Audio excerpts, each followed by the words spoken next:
بسم الرحمن الرحیم۔ دسترخوان امام حسن مجتبی علیہ الصلاۃ والسلام دسترخوان کریم اہل بیت ہے۔ یہ وہ گھرانہ ہے اہل بیت کا، اور ائمہ اہل بیت کے دسترخوان پر تمام بشریت ہے، تمام انسانیت ہے۔ انسان کے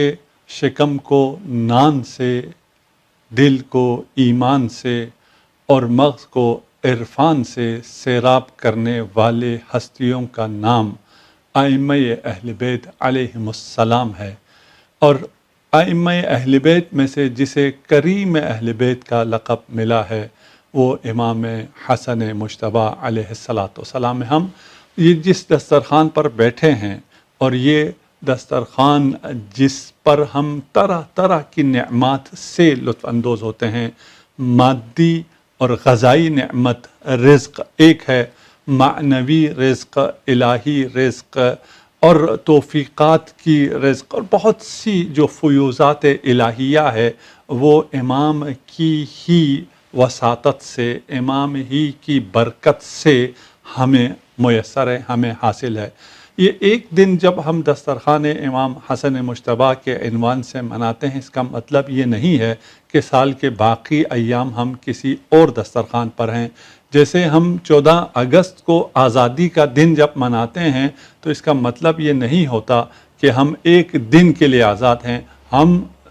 365 دنوں کے لیے آزاد ہوتے ہیں، لیکن جشن ایک دن مناتے ہیں۔ ہم 365 دن سال کے ہر دن اور دن میں ہر وقت 3 دفعہ جب بیٹھ کے کھانا کھاتے ہیں، ہم دسترخوان امام حسن مجتبی علیہ الصلاۃ والسلام پر ہوتے ہیں، اور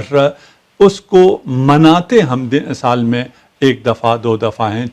چند ایونٹس پہ ہم مناتے ہیں۔ اور یہ منانے کا مطلب یہ ہوتا ہے کہ اس دسترخوان کا کون نمک حلال ہے اور کون نمک حرام ہے۔ جو نمک حلال ہے اور اس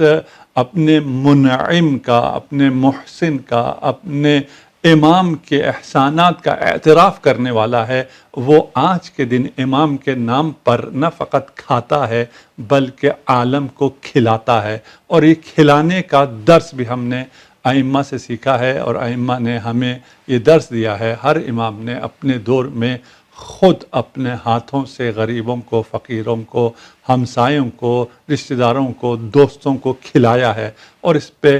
خاص اہتمام ائمہ علیہ الصلاۃ والسلام نے انجام دیا ہے۔ خود امیر المؤمنین جب ظاہری خلافت پر فائز ہوتے ہیں اور وزارتیں تقسیم کرتے ہیں، تمام وزارت مختلف لوگوں کو دے دیتے ہیں، لیکن وزارت اطعام، کھلانے کی وزارت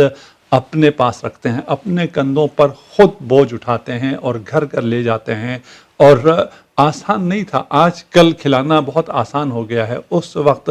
بہت مشکل تھا، اور راشن اٹھا کر لے جا کر یتیموں کے ساتھ بیٹھ کر ان کو کھلانا اور ان کو کھلا کر انسانیت کو یہ درس دینا کہ اگر تم حقیقی خوشی چاہتے ہو، اگر تم سیرت امیر المؤمنین پر چلنا چاہتے ہو، اگر تم سیرت کریم اہل بیت چاہتے ہو، تو تمہیں بھی دسترخوان لگانا ہوگا، تمہیں بھی کھلانا ہوگا۔ ہمیں یہ شرف حاصل ہے کہ ہم اپنے امام کے نام سے کھاتے بھی ہیں اور دنیا کو کھلاتے بھی ہیں۔